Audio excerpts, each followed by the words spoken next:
I'm back. Hey everybody, Aliside here. Welcome back to the show. So grab yourself a beer and let's talk some video games. So I know we took a little bit of a hiatus there for a week or two, and I apologize for that. I was traveling all over the place and I didn't really have an opportunity to sit down and record anything. But this week we had E3, which I'm sure you've been bombarded with information from. So I'm going to do this news video a little bit differently than I normally do, in that I'm going to do more opinion-based rather than objective, just throwing out the news for you. And we're going to start with Microsoft. So we'll start with the good news first. Microsoft did exactly what they needed to do at this convention, in that they showed all the games that they're going to be producing for this new console of theirs called the Xbox One. As you recall, in May, they didn't really show much in terms of gameplay. It was all their TV functionality and stuff that really I didn't care about too much. So this pleased me. They did show off a couple of pretty good looking games. Metal Gear Solid looks absolutely fantastic, at least aesthetics wise. I'm not sure about gameplay so much. We know this thing can run games is the main point I'm trying to make here. And then for the bad news, I guess. No, actually I don't guess. This is bad news. This is awful news, in fact. We found out that the console will in fact have to make an internet connection at least once a day.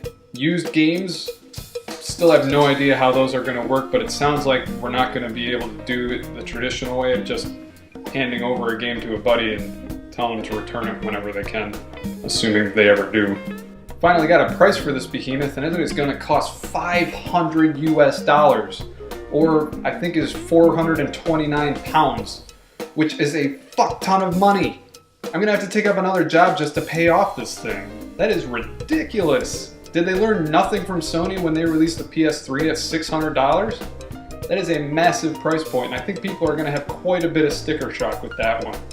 So that about does it for my opinions on the Microsoft convention. Let us move on now to Sony. Now, where Microsoft did exactly what they needed to do, I think Sony did exactly what they needed to do also, maybe even a little bit better. Because Microsoft's messaging is still all confused and squarbled. Squarbled, is that a word? But their message is confused. Whereas Sony is sitting over here pointing, laughing, and being like, oh yeah, this is business as usual for us, we can take care of this. So they rode up on their horses on Tuesday night, like, come with us. And I'm pretty sure they won over pretty much the entire E3 crowd. Used games will work as they should. There's no DRM unless a third-party publisher states it themselves. And the system itself is not region-locked, meaning I can go to Japan, buy a Japanese title, bring it back to the US, and play it on my US-bought PS4. And that is fantastic news for everybody around the world, because that means that we can import stuff that we can't find here or there or anywhere else. Sony also priced their box, and it came out to $399, I believe, which is a little more reasonable. It's not quite $500, and it's around the average for a new console. So I'm okay with that. The one bit of bad news that they did shell out was that PS Plus is going to be a requirement for people that want to play online and multiplayer and all that stuff. Which makes sense in a business sort of way, because they're going to be offering a lot of servers and cloud space that they're going to have to maintain. So that money is going to be going towards better service for us, the consumer. Who would have thunk? As for games, Sony didn't really show too much in the way of exclusives, which that can hurt a console at release just because you have to have one console over the other depending on what's coming out on them. But they did show off a game called The Order 1886, which piqued my interest. It looks like a steampunk / vampire hunter sort of thing set in like Industrial Revolution era. And that looks really cool. So I think Sony just about knocked out Microsoft with their press conference. So let's move on to Nintendo. Now, Nintendo didn't hold a traditional press conference as we've gotten used to in the past. they did a Nintendo Direct on the following day of the opening of E3. And they basically just showed off all of the first party titles and new stuff that they have coming down the line for both the Wii U and the 3DS. So I'm going to talk about the games that interested me rather than Nintendo's game plan, since they're just full steam ahead doing what they've been doing. Number one that I would like to talk about is the new Super Smash Bros. That looks awesome, and especially since we've got 3 new characters to toy with. The Animal Crossing villager, the Wii Fit fitness person, and Mega Man, which surprised the crap out of me. I was in an airport and I think I let out an audible ooh when they announced that. So that looks good. As always, I'm sure it'll be great. And then they also announced a new 3D Super Mario World for the Wii U also. And that looks pretty cool. It looks like it might be drawing a little bit of inspiration from the Mario 64 in that the environments are a little more open. And while the environments are open, it looks like there will be a definite start and finish to the levels, in that they still have the flagpole and the tradition of sliding down it once you reach the end.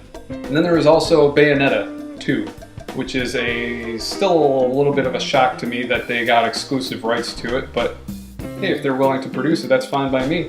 And it looks like our heroine got a little bit of a haircut.